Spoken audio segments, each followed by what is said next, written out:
Hi friends, ఓటీటీలో crime thriller adolescence సంచలనం సృష్టిస్తోంది. ట్విస్టులతో నిండిన ఈ సిరీస్ ప్రేక్షకులను కట్టిపడేస్తోంది. బ్రిటన్ ప్రధాని కీర్ స్టార్మర్ కూడా ఈ సిరీస్ను మెచ్చుకున్నారు. కోవిడ్ లాక్డౌన్ తర్వాత ఓటీటీలకు ఆదరణ పెరిగిన విషయానికి తెలిసిందే. సినిమాలతో పాటు వెబ్ సిరీస్లు కూడా ప్రేక్షకులను ఆకట్టుకుంటున్నాయి. అలాంటి ఒక సిరీస్ అడాల్సెన్స్. ఈ సిరీస్ నెట్ఫ్లిక్స్లో తెలుగుతో సహా అనేక భాషల్లో స్ట్రీమింగ్ అవుతోంది.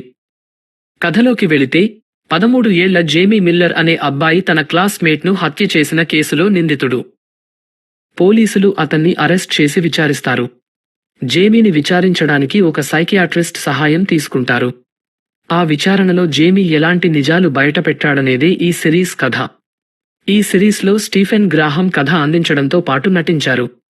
ఫిలిప్ బరంతిని దర్శకత్వం వహించారు. Owen Cooper, Erin Doherty, Ashley Walters, Faye Marsay, Christine Tremarco కీలక పాత్రలు పోషించారు. అడాల్సెన్స్ నెట్ఫ్లిక్స్లో విడుదలైన మొదటి రోజు నుంచే ట్రెండింగ్లో ఉంది.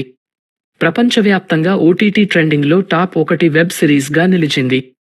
ఈ సిరీస్ తొలి వారంలో దాదాపు 20 మిలియన్లకు పైగా వ్యూస్ను సాధించింది. 11 రోజుల్లో 66.3 మిలియన్ వ్యూస్ను రాబట్టింది.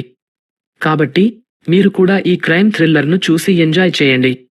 ఈ రివ్యూ మీకు నచ్చితే మీ స్నేహితులతో షేర్ చేయండి.